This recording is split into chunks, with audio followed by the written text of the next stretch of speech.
नमस्कार, मैं हूं संजय शर्मा। आप देख रहे हैं 4PM महाराष्ट्र। गजब है खेल गुजरात का, गजब है खेल दिल्ली दरबार का।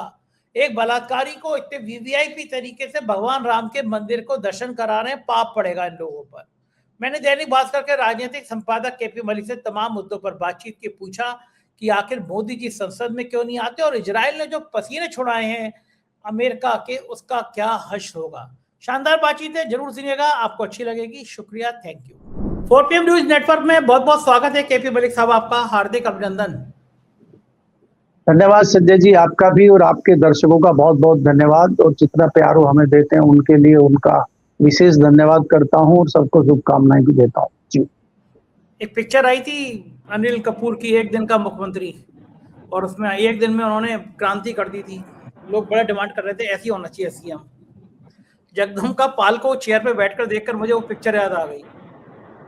ऐसी वो एक दिन के मुख्यमंत्री बने थे, वो रात में मुख्यमंत्री बने थे, सुबह मुख्यमंत्री पद से हट गए थे। लेकिन उनको लग रहा है कि ये चेयर बड़ी अच्छी है और उस चेयर के चक्कर में उनका बड़ा जलजला है। लखनऊ में शहीद पथ पर एक स्कूल है, दिल्ली पब्लिक स्कूल, डीपीएस जिसको बोलते हैं, शायद यही नाम है इसका, डीपीएस ही नाम है शायद। तो अंसल की रोड से जब जाते हैं लिंक तोड़ने के लिए, तो वो स्कूल ने बहुत सारी आगे अतिक्रमण कर रखा है, वो उसको शहीद पथ से जोड़ना था। पता चला कि साहब ये तो जगदम्बिका पाल साहब का स्कूल है, तो सड़क ही मोड़ दी गई। और पूरा स्कूल बहुत पूरी सड़क पर अतिक्रमण करके बना है। तो वो जो ऐसे नियम अनुशासन को मानने वाले जगदम्बिका पाल साहब जब चेयर पे हों, तो कोई अगर बड़ा पावरफुल आदमी साला वाला बोल दे रहा है तो चल जाएगा ना। अमित शाह ने बोल दिया, वो बचाने में ऐसे लगे ऐसा लगा कि अमित शाह उनको कोई नया अवार्ड दे देंगे। एक पिक्चर आई थी, अल्बर्ट पिंटो को गुस्सा क्यों आता है, या अमित शाह को साला साला याद क्यों आता है। क्या लग रहा है आपको मलिक साहब? संजय देखिए, मुझे जो लगता है आप अपने पुराने दोस्त जगदम्बिका पाल जी का कुछ फ्यूचर अच्छा देख रहे हैं, इसीलिए आपने एग्जाम्पल दिया है कि उनका जो डीपीएस बैठा हुआ है रास्ते में, उसको खरोंच ना आ जाए, भले ही सड़क को पूरा घुमाव मोड़ देना पड़े।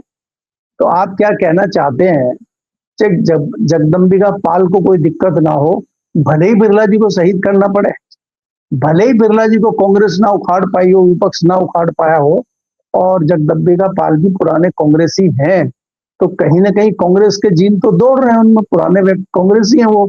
तो कहीं ना कहीं ऐसा तो नहीं है कि उन्होंने कोई जादू गृह मंत्री और भाजपा के चाणक्य के ऊपर कर दिया हो और वो आशीर्वाद स्वरूप उनको कह देंगे नहीं नहीं ये बहुत अच्छी एक्टिंग कर रहे हैं, बहुत अच्छा अभिनेता है, बहुत अच्छा रोल निभा रहे हैं, फिल्म का नायक इन्हीं को बनाया जाएगा और अब जो है बिरला जी को थोड़ा साइड पे ही रहने दीजिए, ज्यादा अच्छा। कहीं ऐसा तो आप नहीं सोच रहे हैं?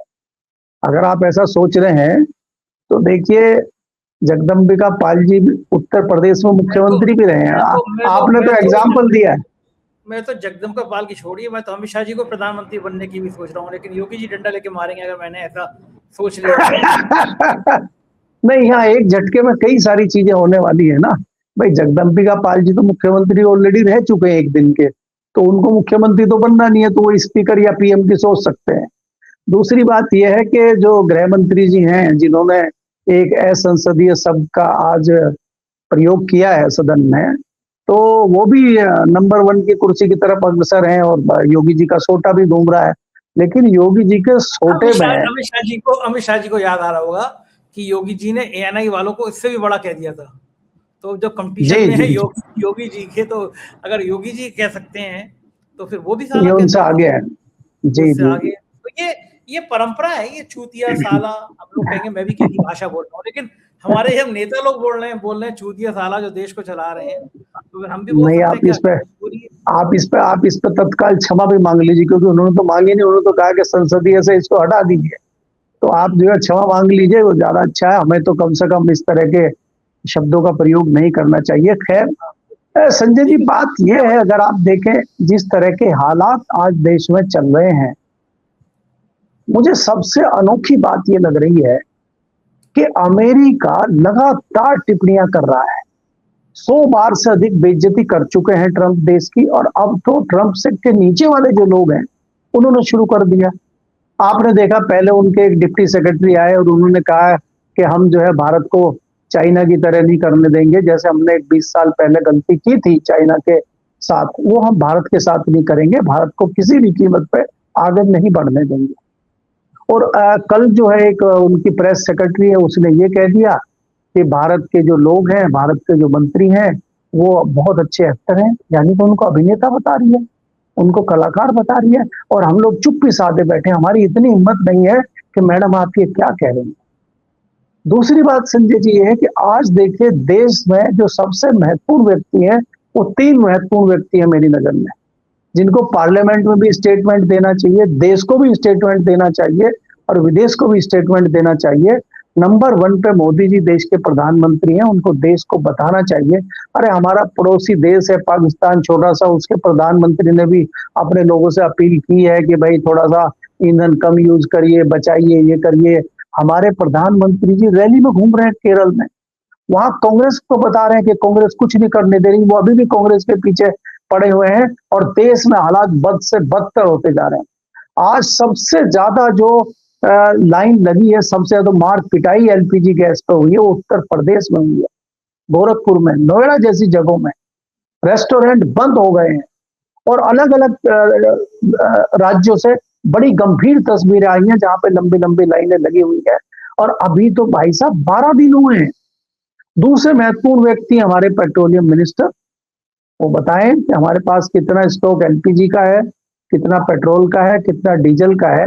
क्योंकि संजय जी आपको ये देखना होगा, युद्ध अगर आज रात को भी समाप्त हो जाता है तो आप ये मत मानिए कि स्थितियां सुधर जाएंगी कल सुबह से। जितना नुकसान हुआ है हॉर्मुज स्टेट में, उसको ठीक करने में, बाकी चीजों को सुधारने में आपको कम से कम 50 से 60 दिन यानी कि 1.5-2 महीना लगेगा। तो 1.5-2 महीने का क्राइसिस है ये, अगर युद्ध आज बंद हो जाता है।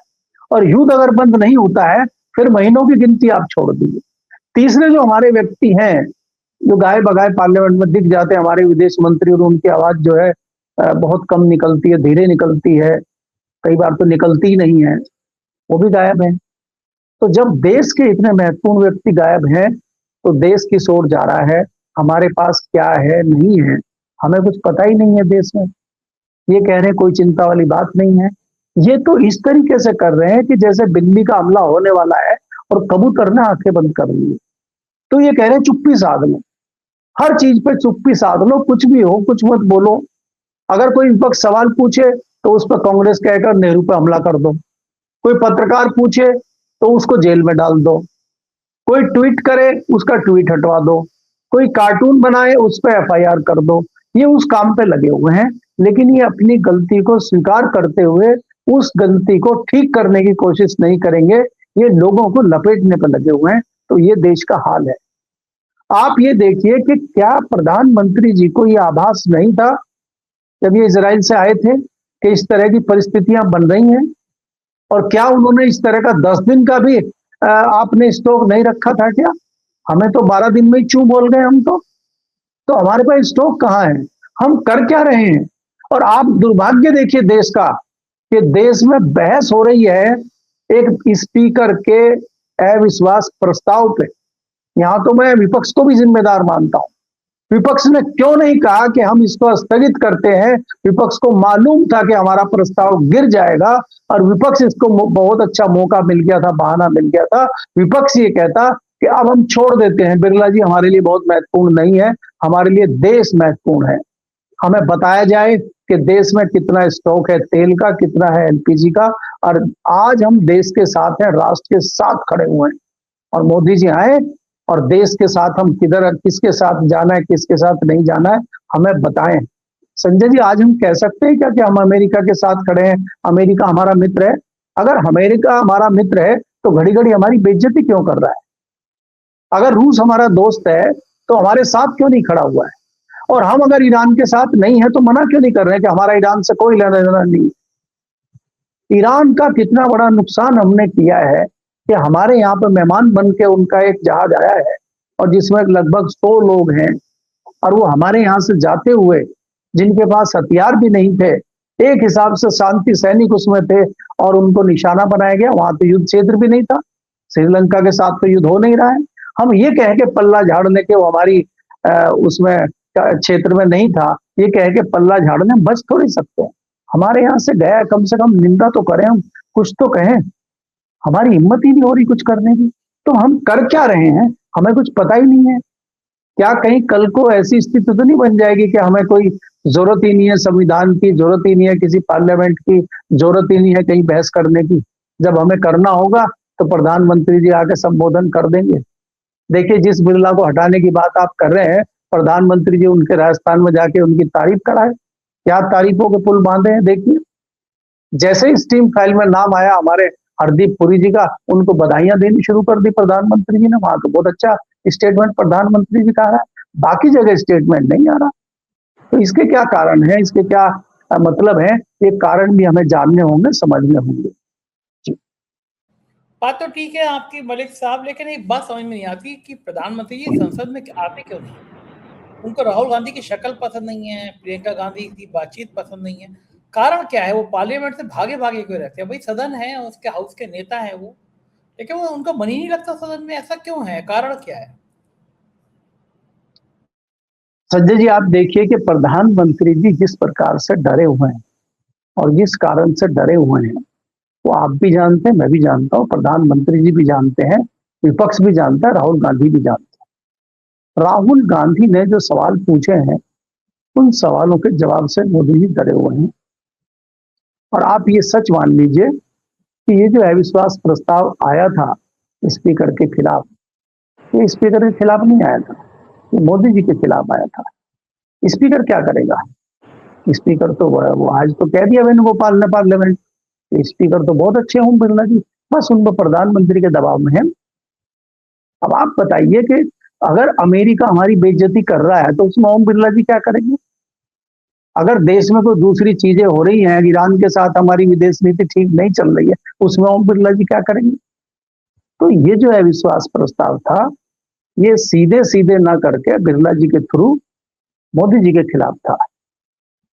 और इसी से बचने के लिए आप देखिए, बिरला जी तो खैर कोई मजबूरी है उनकी, नहीं आ रहे हैं, लेकिन प्रधानमंत्री जी भी नहीं आ रहे हैं। पिछला हफ्ता सेशन का पिछले चंक में नहीं आए एक हफ्ता, और अभी भी 3 दिन हो गए हैं पार्लियामेंट में आ ही नहीं रहे हैं। पार्लियामेंट में जहां उनको बोलना चाहिए वहां बोल नहीं रहे हैं, और रैली में जाके दहाड़ रहे हैं, और दहाड़ के वहां कांग्रेस को कोस रहे हैं। दुनिया में इतना बड़ा युद्ध चल रहा है, इतना बड़ा संकट आया हुआ है, और उनकी जबान पर कांग्रेस बैठी हुई है। अभी भी क्या कांग्रेस की इतनी ताकत है क्या, अभी कुछ कांग्रेस कर रही है क्या। तो सवाल ये है, आज संजय जी जिस प्रकार से देश में हालात बन रहे हैं गैस के, आने वाले समय में मुझे लग रहा है कि स्थिति बहुत गंभीर हो जाएगी। और सरकार इस पे अगर कोई स्टेटमेंट जारी नहीं करती है, कोई चीज नहीं बताती है, तो इससे और रूमर फैलेगा। हमारे मीडिया को तो माशाअल्लाह आप जान ही रहे हैं कि क्या है, वो तो हर चीज को बढ़ा चढ़ा के बता रहा है। वो तो क्या क्या बता देंगे समझ में नहीं आएगा। अगर आप नहीं बोलेंगे, सरकार कुछ नहीं बोलेंगे, तो मीडिया तो हमारा सब कुछ बोल देगा बहुत बढ़िया बढ़िया। लेकिन उसके पीछे क्या है, मुझे लगता है कि सरकार को आके बोलना चाहिए जो देश हित में हो। और आज कम से कम ये परिस्थितियां हैं, इसमें किसी एक पार्टी का, किसी एक सियासी दल का मामला नहीं है। आज अगर सरकार कुछ वास्तव में अच्छा सोचती है कि सर्वदलीय एक मीटिंग बुलानी चाहिए और उसमें फैसले करने चाहिए जो भी हमारे देश हित में हो। आज संजय जी हमें गायब दिखाई दे रही है अपनी विदेश नीति, अपनी रक्षा नीति, अपनी आर्थिक नीति, हमें सब ध्वस्त दिखाई दे रही है। कोई बोलने को तैयार नहीं है। आज देश का कोई बड़ा अर्थशास्त्री खड़ा होकर नहीं बता रहा है कि जो कुछ सलाह मशवरा दे। आज हमें किसी ऐसी नजर नहीं टिकती है किसी व्यक्ति पे जो बहुत बड़े विशेष नीति के विशेषज्ञ हों और आके खुलेआम बोल रहे हो। कोई ऐसे रक्षा के ज्ञाता नहीं है, रक्षा के विशेषज्ञ नहीं है जो खुल के बोल रहे हो। खाली एक दो जो पुराने अपने रिटायर्ड फौजी हैं, वो उनके दाढ़ने के अलावा कोई नहीं दाढ़ रहे। एक वो बड़ी मूछ वाले बोलते हैं आजकल, उनका नाम मुझे ध्यान नहीं आ रहा। पहले तो बीच में वो भी थोड़ा बनताई का असर आ गया था उनपे, लेकिन वो असर निकल गया उनका। तो आजकल थोड़ा वो दाढ़ रहे हैं, लेकिन वो भी थोड़ा सा कम दाढ़ रहे हैं। जितना दाढ़ना चाहिए उतना वो भी नहीं दाढ़ रहे हैं। तो जितनी नीतियां हैं, ये नीतियां कहीं ना कहीं सामने दिखाई नहीं दे रही हैं। तो हमें लग रहा है ये देश के लिए अच्छा नहीं है। सरकार को और विपक्ष को एक साथ मिलकर देश हित में क्या निर्णय हो सकता है, ये आज के समय में लेना चाहिए, मुझे ऐसा लगता है। सिद्धू, बात तो आपको ठीक है कि सबको एक साथ मिलकर निर्णय लेना चाहिए। और आपने सिलेंडर की बात करी, एक वीडियो बड़ा वायरल हो रहा है, मैंने भी ट्वीट किया है। एक्स निकलते ही नहीं है मुझसे, ट्वीट निकलता है, ट्वीट किया है।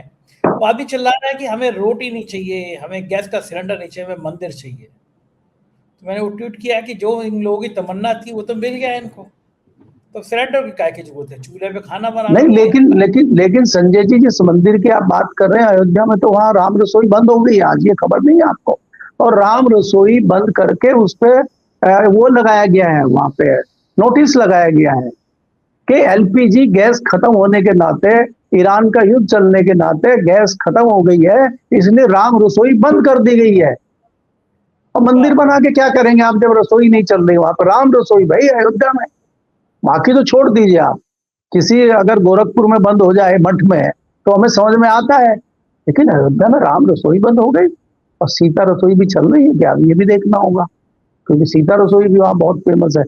तो जब मंदिरों की रसोइयां बंद हो रही है, ये बड़ा ताज्जुब है कि ऐसे मौके पे बंद हुई जब इतने महान संत, जिनके यहाँ प्रधानमंत्री जाके डांस करते रहे, महान आशाराम बापू गए हैं राम मंदिर का दर्शन करने के लिए, वीआईपी तरीके से उनको दर्शन कराया गया है, इतना महान काम किया है, छोटी सी बच्ची के साथ बलात्कार किया है, तो ये एपिस्टीन फायर वाले लोग तो उनको वीआईपी मानेंगे ही, चोर चोर मौसेरे भाई। तो जिन जिन के नाम एपिस्टीन फाइल में, वो तो वीआईपी दर्शन कराएंगे ही कराएंगे। बताइए, एक बलात्कारी को वीआईपी दर्शन करा रहे हैं भगवान राम के मंदिर के, तो रसोई तो बंद होगी। भगवान राम भी कहेंगे कि कहाँ ये गंदा आदमी हमारे यहाँ आ गया। उसको गनर ओनर में देख रहा था फोटो, गनर ओनर के संग वीआईपी तरीके से उसको दर्शन कराए जा रहे हैं। ये बलात्कारियों को महिमा मंडित करने वाली सरकार हो गई है कि जहाँ पे लड़कियों का शोषण होगा, यौन शोषण होगा, बलात्कार होगा, उनका महिमा मंडन किया जाएगा। ऐसे गुंडे बलात्कारी को वीआईपी सिक्योरिटी देने का क्या मतलब है, बताइए मलिक साहब।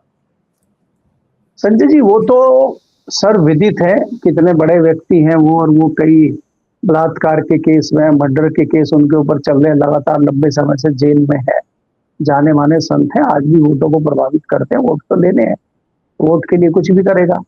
दूसरी बात यह है कि जिनके पीछे 4 वोट नहीं है, जो नए क्रांतिकारी आए हैं, वो उनके ऊपर आरोप नहीं है, वो सचमुच जेल में रह चुके हैं, सजा काट चुके हैं, और अभी कई आरोप लग रहे हैं, कई केस चल रहे हैं, और वो घोषित बदमाश है। आशुतोष महाराज जिनको बोल रहे हैं आजकल, महाराज लगाने लगे लोग उनके सामने, वो पीछे पड़े हैं शंकराचार्य जी के। मैं कह रहा हूं उनके ऊपर कोई ऐसा, गुंडे के ऊपर मैं कह रहा हूं कोई ऐसा आरोप नहीं है, भारतीय आपराधिक कानून कोई भी ऐसा लॉ नहीं है जो उनके ऊपर नहीं चस्पा है। उनके ऊपर मेरी नॉलेज में 71 मुकदमे चल रहे हैं अभी, कुछ में सजा हो चुकी है, कुछ एफआईआर चल रही है, कुछ में सुनवाई चल रही है, कई में वो आरोपित हैं, उनके भाई आरोपित हैं, उनकी भाभी आरोपित है। वो पूरा क्रांतिकारियों का पत्रकार, वो ग्रुप है, परिवार है, कई क्रांतिकारियों का परिवार है, और दुर्भाग्य से वो शामली का है। शामली में कांदला एक कस्बा पड़ता है, वहां का वो परिवार है। और आप देखिए कि उसी कांदला में आज एक छोटी सी नन्ही मुन्नी बच्ची ने कांदले का नाम और शामली जिले का नाम जो है सम्मानित भी करने का काम किया है कि उत्तर प्रदेश में सबसे अधिक नंबरों से पास होने वाली आईएएस बनी है वो लड़की। तो वो भी काम वहीं हुआ है। तो एक ही जगह पे 2-2 लोग हैं, अच्छे भी और बुरे भी, लेकिन वो लड़की का नाम इतना नहीं चल रहा जितना इन क्रांतिकारी का चल रहा है। तो इसलिए क्या है कि संजय जी, आजकल तो जितने ज्यादा इस तरह के ये तमगे हैं, आप इनको बुरा क्यों मान रहे हो? तमगे मिले हुए हैं उनको, तभी तो उनको इतनी सुरक्षा मिली है, तभी तो वीआईपी दर्शन कर रहे हैं, तभी तो वीआईपी पूजा पाठ कर रहे हैं। नहीं तो सामान्य हमारे आपके जैसे होंगे तो कौन घुसने देगा मंदिरों में? हमें तो लाइनों में ही नहीं घुसने देते। तो वो तो वीआईपी है, उनको तो जाना ही होगा, तो उन पर क्या बात करनी जी। अब अगर युद्ध की बात करें मलिक साहब, तो इजराइल ने धुआं धुआं कर दिया है। ट्रम्प साहब युद्ध छोड़ के भागने की जुगाड़ देखने की पतली गली निकल आया और कहीं से वो भाग खड़े हो। इजराइल ने सोचा नहीं था कि ये बिल्कुल बर्बादी की तबाही पर ले आएगा ईरान। इजराइल का नामो निशान ना मिट जाए कहीं। मैं कल ईरान के प्रोफेसर से बात कर रहा था, क्या हिम्मत है भाई लोगों को, वो छोटे छोटे बच्चों को लेकर सड़क पे आ गए कि वो मारने की बात कर रहा है, बम तो हम बच्चे को हम शहीद करने को तैयार हैं। ये हौसला, ये जज्बा खामनेई साहब के मरने के बाद उनको जो एक्चुअल में करबला की लड़ाई है वो लोगों को याद आ रही है। और अब तो खाड़ी के देश भी सोच रहे हैं कि तुम दोनों की लड़ाई में हम मारे जा रहे हैं। वो अमेरिका से कह रहे हैं अपने ये रायता समेटो यहाँ से भाई, अब तुम्हारे चक्कर में हमारा देश बर्बाद हुआ जा रहा है। क्या लग रहा है ये मेरे को, इजराइल इतनी बड़ी गलती कैसे कर गया? मोदी जी गए थे इजराइल में, समझा के नहीं आए थे प्रधानमंत्री को? संजय जी देखिए, मैं अभी आपको बात करते करते मैंने अभी खबर निकाली है, और इस खबर में ये है कि अभी तुर्की के जो राष्ट्रपति हैं उन्होंने कहा है कि ईरान अगर युद्ध नहीं रोकता है तो पूरा मिडिल ईस्ट इसकी चपेट में आ जाएगा। आप ये सोचिए कि ईरान ने त्राहिमाम कर दिया है पूरे मुस्लिम कंट्रीज को, और वो आका के पास जा रहे हैं, आका सुन नहीं रहे हैं उनके। देखिए ये जो पीछे वेनेजुएला की घटना हुई थी कि वहां के राष्ट्रपति को आए और उठा के ले गए दादागिरी में और सब चुपचाप हो गया, कहीं कुछ नहीं हुआ, इसी गलत फहमी में इजराइल और अमेरिका थे। वो एक्चुअली जो पर्शियन सभ्यता है ईरान की, उससे वाकिफ नहीं है, वो उनको पता नहीं है। आज आप देखिए कि ईरान क्या करेगा। ईरान का जितना बड़ा नुकसान अभी तक हो चुका है, इससे ज्यादा नुकसान ईरान का आप क्या करेंगे? तमाम लीडरशिप उनके समाप्त हो गई।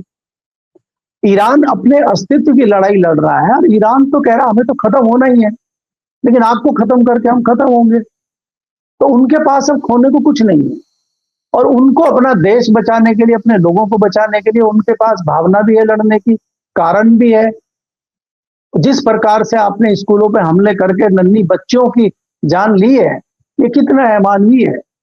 आपने उनके लगभग 100 ऐसे जवानों को मौत के घाट उतार दिया जो शांति सेना में ट्रेनिंग लेके जा रहे थे, एक किसी कार्यक्रम में आए थे। वो तो युद्ध में थे नहीं, आपने उनको मार के आप जो छाती पीट रहे हैं अपनी। तो इस तरह से अमेरिका और इजराइल को बड़ी गलत फहमी थी, और वो गलत फहमी टूट गई है। संजय जी आप याद करिए ना, जो तस्वीरें दिखी थी तीसरे दिन ट्रंप की, उसकी बॉडी लैंग्वेज देखिए, चेहरे की रौनक गायब थी, और लग रहा था जैसे अभी रो देंगे। आज बहुत हालत खराब है, इनको रास्ता नहीं मिल रहा है। और यहां मैं एक बात और कह दूं संजय जी, देखिए आज हमारे देश में जो भी शीर्ष नेतृत्व है उसकी ना इतनी औकात है, ना इतनी ताकत है। आज अगर देश में कोई अच्छे विद्वान व्यक्ति होते, आज हमारे हाथ में बहुत बड़ा गोल्डन चांस था, या भारत मध्यस्थता कर सकता था इजराइल और अमेरिका और ईरान के बीच में, क्योंकि ईरान से हमारे ताल्लुकात बहुत बढ़िया है।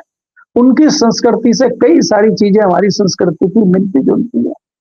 वो हमें अपना दोस्त समझता था, ना कि दुश्मन, और हम इसमें बहुत अच्छी मध्यस्थता कर सकते थे, जिसमें हमारे नंबर दोनों जगह बढ़ते और हमारी औकात भी बढ़ती।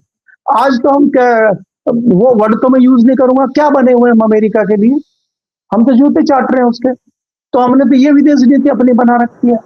आप सोच के देखिए कि अगर हमारे पास आज कितना गोल्डन चांस था। आज दुनिया का कोई देश इतनी हिम्मत नहीं कर पा रहा है कि ईरान के और इसके बीच में आके बात करने की कोशिश करे। भारत कर सकता था, क्योंकि भारत के ताल्लुकात पुराने इस तरीके से थे। और आप देखिए कि गल्फ कंट्री हो, चाहे दूसरी मुस्लिम कंट्री हो, चाहे फिलिस्तीन हो, भारत के संबंध कितने बढ़िया रहे। और ये कोई खाली कांग्रेस की बात नहीं है। आप वाजपेयी जी के पुराने बयान निकाल लीजिए, फिलिस्तीन के लिए वो क्या कहते थे कि जो फिलिस्तीन का है फिलिस्तीन को मिलना चाहिए, इजराइल का यहाँ कोई हक नहीं है। ये तो वाजपेयी जी कहते थे, और भाजपा के ही थे। तो हम तो सच को सच और झूठ को झूठ कहते रहे हैं। सच्चाई के साथ चलना हमारी संस्कृति रही है। हमारे यहाँ नैतिकता से बात होती है, हम डरते नहीं है किसी से। लेकिन आज किस चीज का डर है, क्यों हम बोल रहे हैं, हमारी क्या मजबूरी है, ये भी शायद आपको पता ही है। ठीक बात कह रहे हैं। तो डर के आगे जीत नहीं, हाँ तो डर के आगे हार है। डर के आगे हार है, एपिस्टीन फाइल का जिद बोला है। बहुत बहुत शुक्रिया मलिक साहब, बातचीत की आपने, समय दिया, धन्यवाद। ये थी केपी मलिक जी, पूरी बातचीत आपने सुनी, और केपी मलिक जी ने बड़ी बेबाक तरीके से बताया कि राजनीति कहते किसे हैं, 56 इंच के सीने और विश्व गुरु के डर का कारण क्या है। मुझको यकीन है बातचीत आपको पसंद आई होगी। अपनी राय से जरूर अवगत कराइएगा, चैनल को सब्सक्राइब करिएगा। बहुत बहुत शुक्रिया, थैंक यू।